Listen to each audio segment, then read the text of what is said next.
नमस्कार बंधुरा आज के एक घरोया चच्चड़ी रेसिपि निये एसे गेছি। এই রেসিপিটা শীতের সময় খুব সুন্দর হয়। আর বাঙালি মাত্রেই তো ডাটা চচ্চড়ি খেতে খুবই অভ্যস্ত সবাই। এর জন্য সামান্য কয়েকটি সবজি লাগবে। এর জন্য নিয়েছি ফুলকপির ডাটা, নরম নরম ডাটাগুলো। আর এই ডাটাগুলোকে কুচো কুচো করে এরকম ঝুরো ঝুরো করে কেটে নিতে হবে। আর লাগবে কয়েকটি সবজি, তার মধ্যে আছে বেগুন আর আলু, আর বেশি কিছু না। নমস্কার বন্ধুরা, মাধবের রান্নার রেসিপি ইউটিউব চ্যানেলে সবাইকে অনেক অনেক স্বাগত। আর এর জন্য আমি একটু বেশি করে নিয়ে নিয়েছি ধনেপাতা।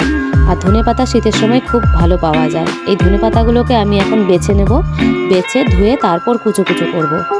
দেখুন আমি এখন ধনেপাতাগুলোকে বেছে নিচ্ছি। এই যে আমার বাছা হয়ে গেছে, শুধুমাত্র গোড়াগুলোকে আমি কেটে ফেলে দিয়েছি আর পুরোটাই তরকারিতে দেব। এখন আমার ধনেপাতা আর সবজি দুটোই রেডি। এখন কড়াইতে তেল চাপিয়ে দেবো।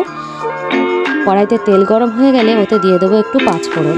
আপনারা চাইলে কালো জিরে দিয়েও করতে পারেন। আর দিয়ে দেবো একটা পেঁয়াজ কুচো করে। আর পেঁয়াজটা একটু নাড়াচাড়া করেই একটুখানি রসুন থেতো করে ওতে দিয়ে দেবো।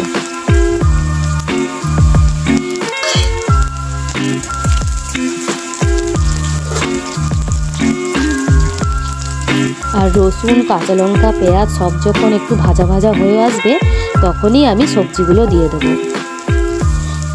আর সবজির মধ্যে আমি দিয়েছি, আগেই বলেছি, এই ফুলকপি ডাঁটার কুচি, বেগুন আর আলু, আর তেমন কিছুই নয়। আর এখন দিয়ে দেবো হাফ চা চামচ হলুদের গুঁড়ো, হাফ চা চামচ লঙ্কার গুঁড়ো আর পরিমাণ মতো নুন। বাস এই কম মশলাতেই আজকে এই রেসিপিটা দারুণভাবে হবে।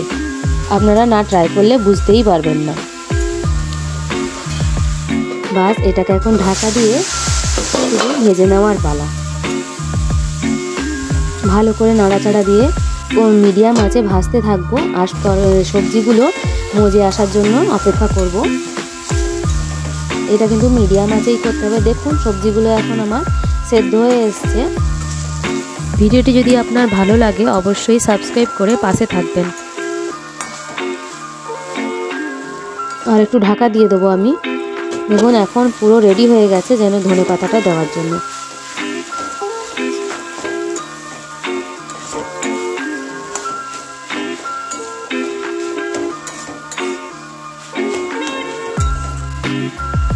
আর এর উপরে আমি এখন দিয়ে দেবো পুরো ধনেপাতাটাই।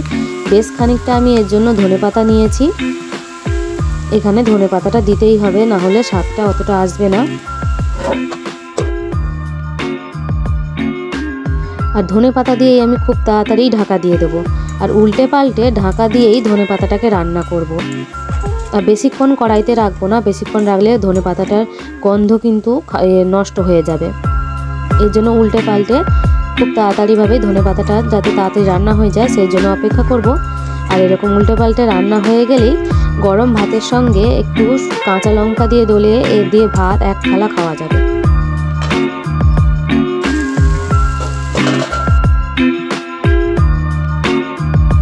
এখন দেখুন শুধু আমি উল্টে পাল্টে নেড়ে নিচ্ছি।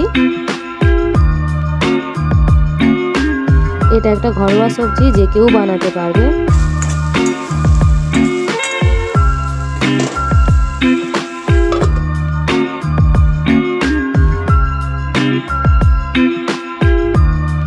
এখন এটি গরম গরম ভাতের সঙ্গে কিংবা রুটির সঙ্গে সার্ভ করুন, দারুণ লাগবে। নমস্কার।